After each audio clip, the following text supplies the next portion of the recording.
Barnard College is the preeminent women's college in the country, and we're dedicated to celebrating women's excellence in all its forms.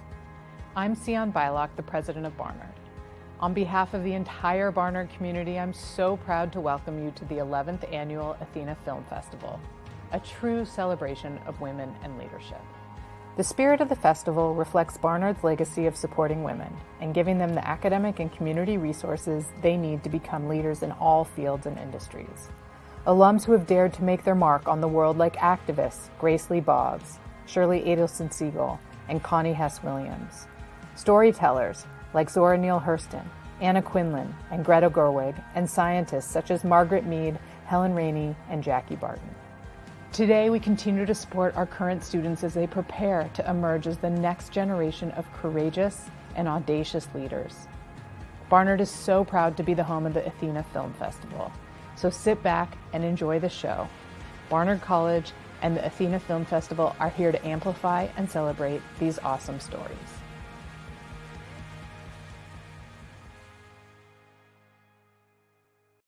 Hello, honeys!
Hello, everyone. Thank you all for coming. My name is Krista Malloy. I'm the operations manager for the Athena Film Festival, and I'm excited to welcome you to the live Q&A for The Dilemma of Desire, brought to you by the Alfred P. Sloan Foundation. I just wanted to say a quick intro, and I'm happy to introduce to you your moderator, Corey Luco, who is our post-baccalaureate. So welcome, Corey. Hey, thank you. So excited to be here. Apologies for the delay, everybody. Technical issues on my end. And yes, I am a 26-year-old person, so really I should be able to figure out how to do this, but here we are. I am so excited to be here with you and be talking to the director of The Dilemma of Desire, one of my favorite films from the festival this year, Maria Finitzo. How are you doing tonight? I'm doing well. Thank you for having me. Yes, absolutely. We're so excited to have you. And thank you all for watching this film and for being here. I hope that you'll be dropping your questions into the Ask a Question box on the Crowdcast. We really want to hear what you have to say, and we want to get your questions answered. I thought we would start off with a little bit of a challenge from the film. Can you draw a clit? So I thought it would be fun for Maria and I to do this. And then if you are so inclined at home, I'm going to put 10 seconds on the clock. Maria, are you ready? I'm ready. All right, and go. Okay, wait.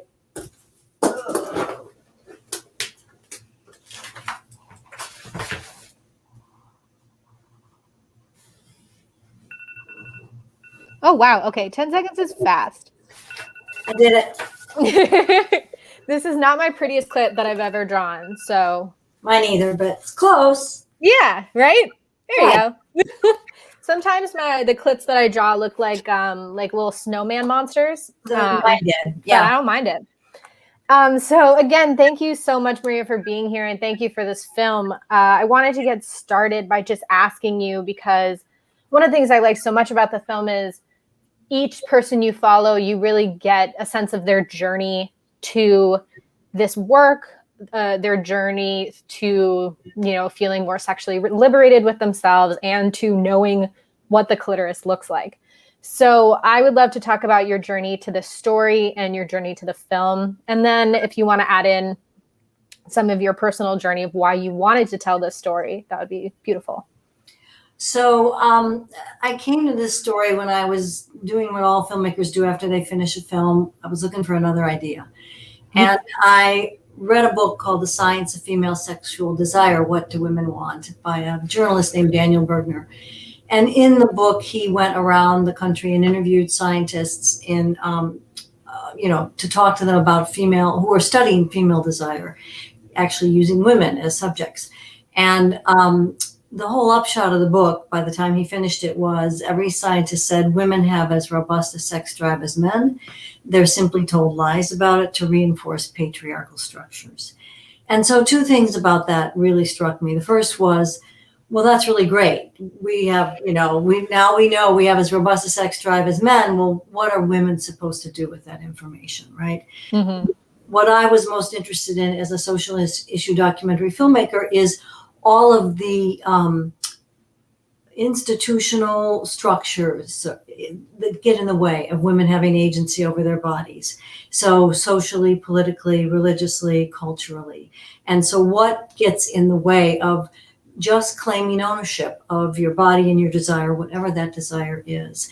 And so that, to me, was the point at which I was going to begin exploring how to make a cinematic representation, how to answer this question cinematically, right? Right. And I didn't want a whole film about people having sex. That wasn't what I was doing. I was really more interested in finding out what the impact is of lying to women about their desire and their bodies, regardless of who you are. Yes, absolutely. Thank you. Thank you so much for that. And it brings up a little in my head what one of your subjects says, the woman biologist, who says, she was struck by the fact that she didn't, as a woman biologist, didn't even know the internal structure of the clitoris. And that was one of the parts of the film that hit me so hard, because I think that gets at what you were saying about just how deep the lies go.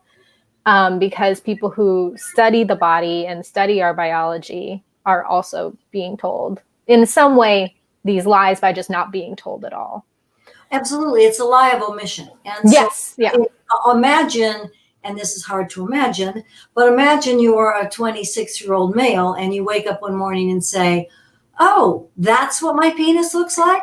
It's absurd, right? It would never happen. And yet that's the cards that women are dealt, or anybody born, any clitoris havers, right? Right? Yeah. That's what they're dealt. We're not going to show you what it looks like. We're not going to tell you where it is. We're not even going to encourage you to say the word clitoris. Yeah. And so that's the sort of momentum that we get washed over by it, right? And so young girls grow up not knowing their bodies, not feeling they can name their bodies, feeling if they do, it's somehow shameful. Mm-hmm. And you see in the film how that ripples into our lives in a lot of ways. You silence yourself, not just in the bedroom, but in the classroom, in religion, in political life, in the boardroom. And, you wonder then why women don't speak up. Well, we're not encouraged to speak up, right? Right. Yeah, absolutely. I wanted to talk with you about the Audrey Lorde passage that kind of bookends your film, which I think is really beautifully done. And I know one of your subjects, Koriyama, brings up this passage, and I wanted to get a sense from you where your journey to using that passage, and then also how you felt that worked within the film, this idea of erotic power that Audrey Lorde really penned for all of us.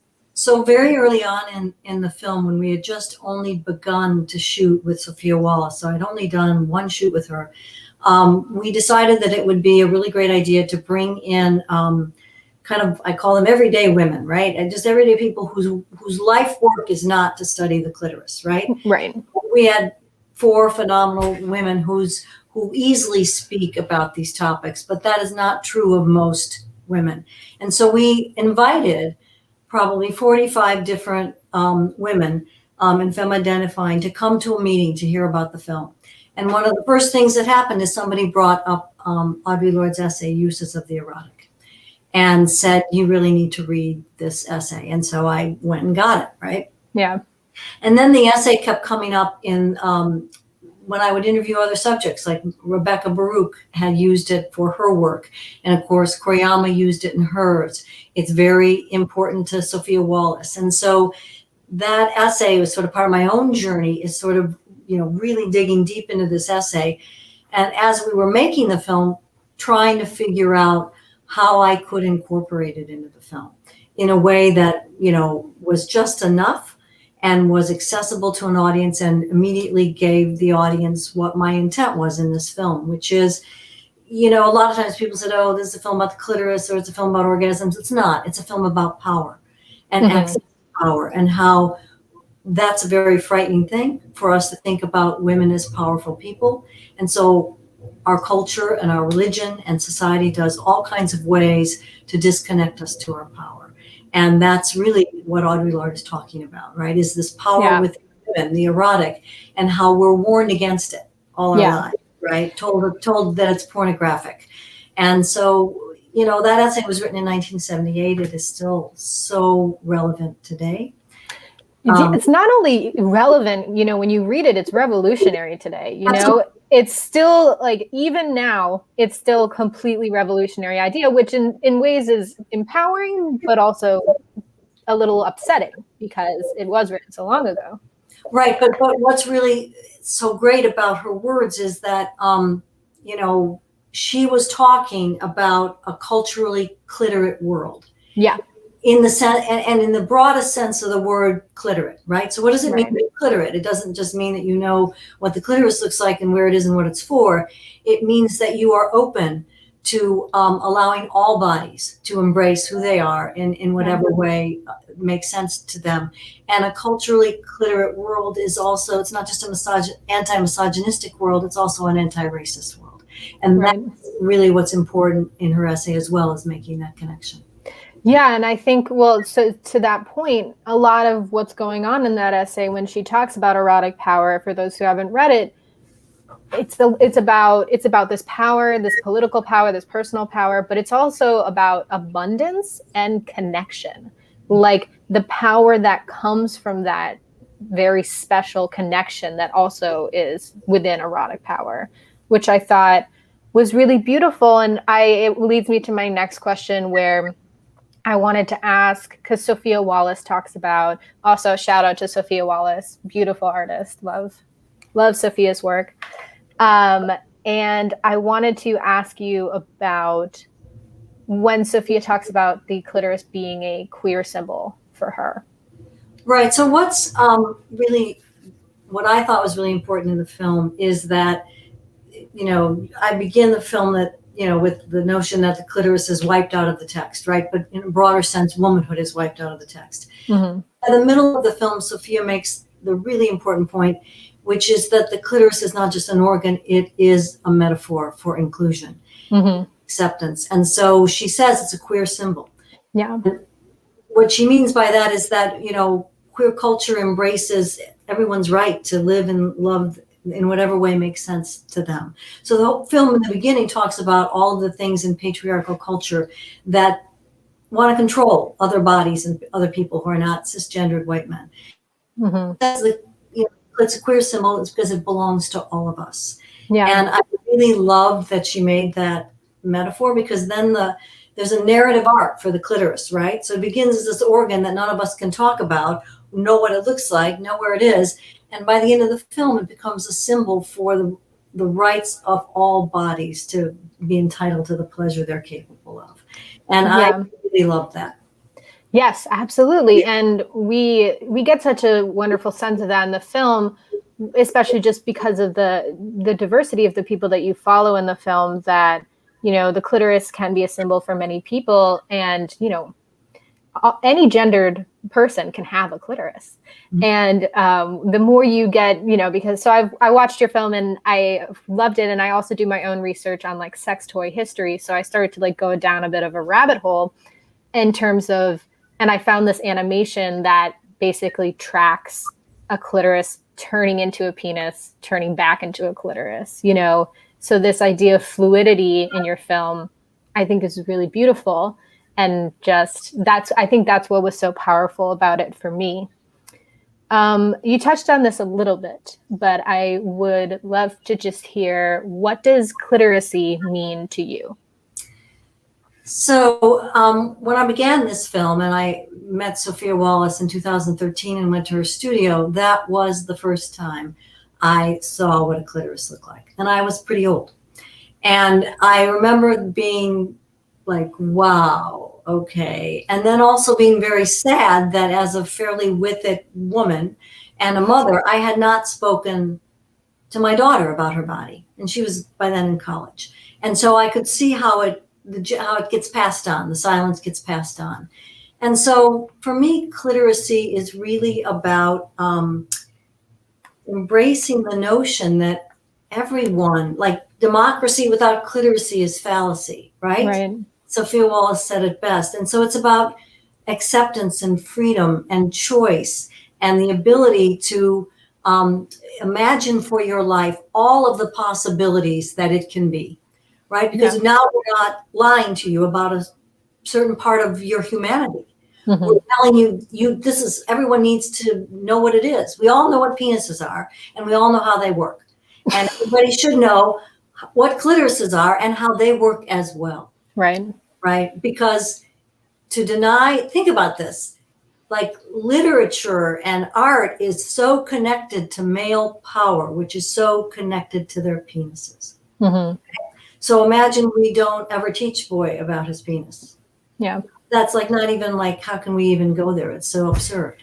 So to me, clitoracy means just acknowledging the experience of another person that is different from yours and accepting it and believing that it has a right to be valued and expressed. That's beautiful. I love that. And yeah, a note on the whole, you know, I even felt, so I didn't know what a clitoris looked like until I was 24.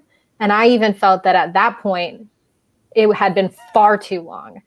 Mm-hmm. And now I find, and I wear this necklace around, and my mom will ask me, what is it? And I said, it's a clitoris. And then I did an embroidery of a clitoris on something. And my dad saw it and he said, what is that? Patrick Star from SpongeBob? And I was like, no, Dad, that's a clitoris.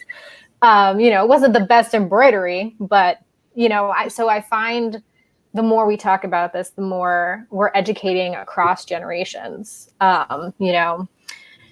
So we have a question from the audience. And so the question from the audience is, how can we get people to be more comfortable with talking about their bodies and embracing their bodies?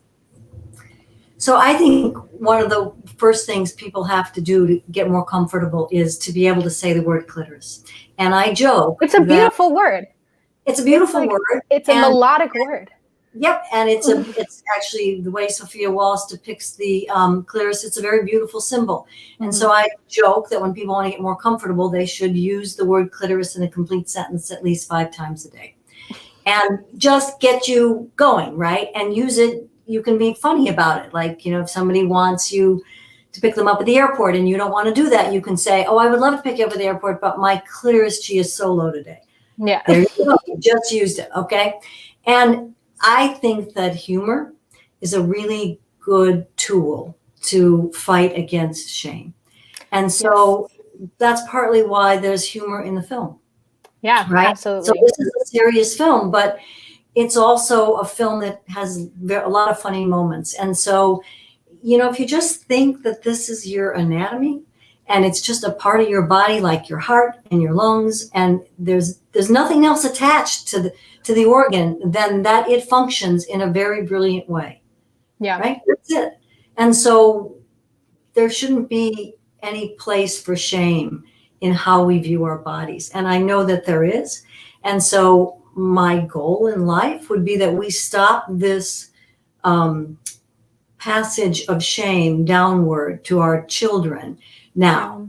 And so, you know, I would encourage everybody, you know, little boys know they have a penis when they're 2 years old.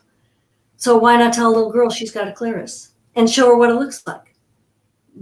They already know if they touch themselves, something down there that feels pretty good. So why attach shame to what is a normal physiological function. And, you know, I've said this before, that the choices we make as human beings, the sexual choices we make as human beings, is one of the most intimate choices we have, right? Mm-hmm. And those choices shouldn't be controlled or criminalized or shamed.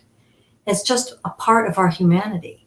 And so I think if I would encourage people, I mean, I hadn't said the word clitoris like 10 times in my entire life till I started making this film, right? Yeah. And so now I say it all the time. And when I was making the I film, use it every day.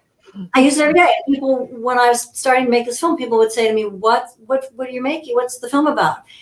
And I would say, I'm going to answer you.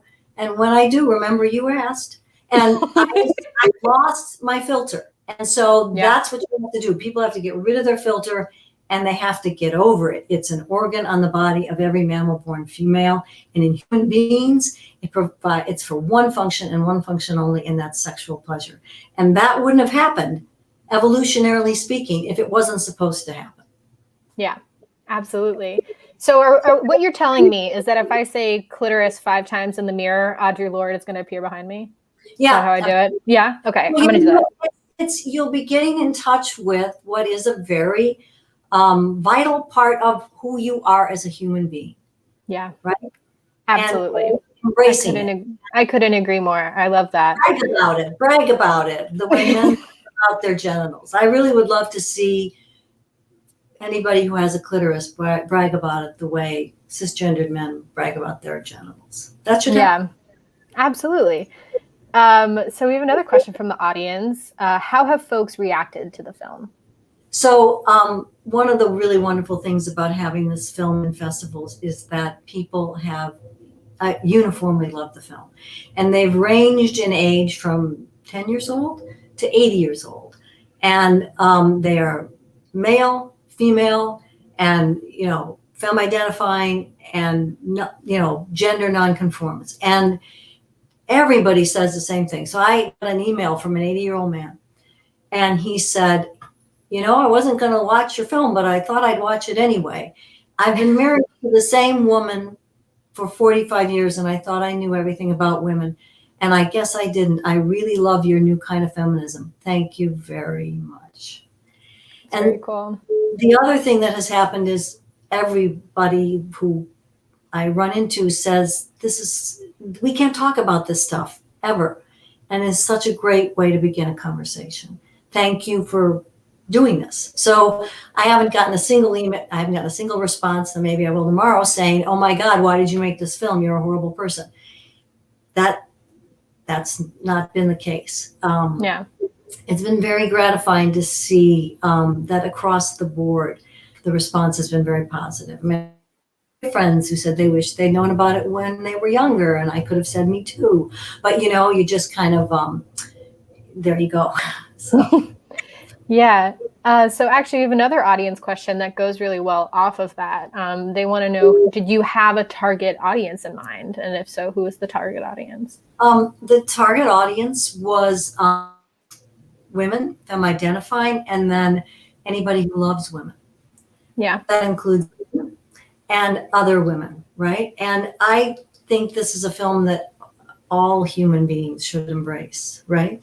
Because when we come together sexually, we share our bodies with another human being. And that sharing act is a very generous act. And it would be really great if that sexual experience became something that all of the people who participated in it got something out of it. And instead of it just being a one-way street or a receptacle for someone else's pleasure. And so I've talked to my son about this film. He's totally on board. I talk to men about it all the time.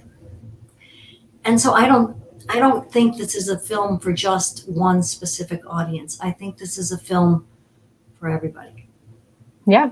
Just like the clitoris can be a symbol for everybody. If it speaks to you, it speaks to you. And that's what I think is so wonderful. One of the things that struck me so much when I found out what clitorises looked like, and, found out more about the history of, people, the fact that it hadn't been properly dissected until 1999 or the 90s?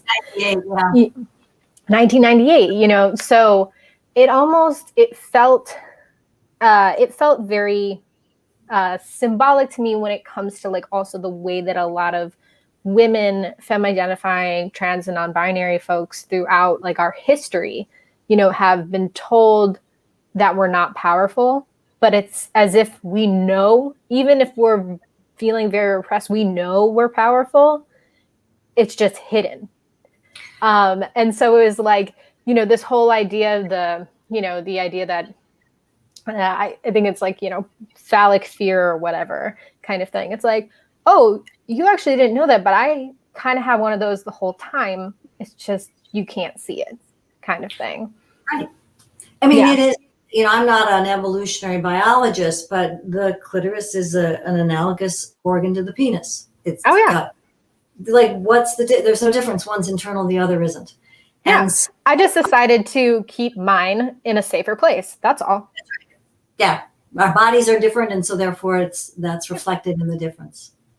Yeah. So we only have, we probably time for about one more question. And I wanted to, you've touched on this a little bit, but I wanted to see how you see pleasure and abundance as a form of resistance, because I think that this comes through in the film. Well, I think the way I view it as is that, you know, growing up Catholic, growing up in the 50s, growing up before the women's movement, you know, we were taught as women, girls, to sort of like rein it all in, keep everything under control. Like, don't do this, don't speak too loudly, don't behave this way, be a good girl. And so that what that does is that teaches you not to think about the possibilities of your life in every way. And so pleasure, sexual pleasure is to all bodies. And so when you pursue that and say, I'm not going to be shamed into feeling bad about my body, or shamed into feeling good when I feel good, you are resisting all of the messages that we get and continue to get, even though it's 2021, which is that women's pleasure is somehow pornographic. It's not really equal to male pleasure, and that if a woman enjoys it too much, there's got to be something wrong with her. And that, I think, we have to fight against. Yeah, absolutely. Well, is there anything else you want to leave the audience with tonight? Anything else you want to say? Or just thank you for watching the film. Please tell everybody about it. If you know a young girl who's going into high school and you have a good relationship with her, tell her about our anatomy so that she can start to make more informed choices when she does decide to be sexual. Yeah, and you know, keep drawing those clits, guys. You know, they're super fun to draw. All right. Well, Maria, thank you so much for being here. This was wonderful. Thank you so much. Thank you. Yes, thank you for the film, and also a deep thank you to all of the people you follow in the film for sharing so much with us. It's very wonderful to be able to have that. So thank you for joining us, everybody. Thank you for watching the film, and the film is still available and will be until I think March 15th. I hope that's correct. And so tell your friends, buy tickets, still available, and tell them to watch it. And then they can watch this recorded Q&A, and then tell them to say clitoris 5 times in the mirror every morning. So thank you. Have a good one. Bye-bye.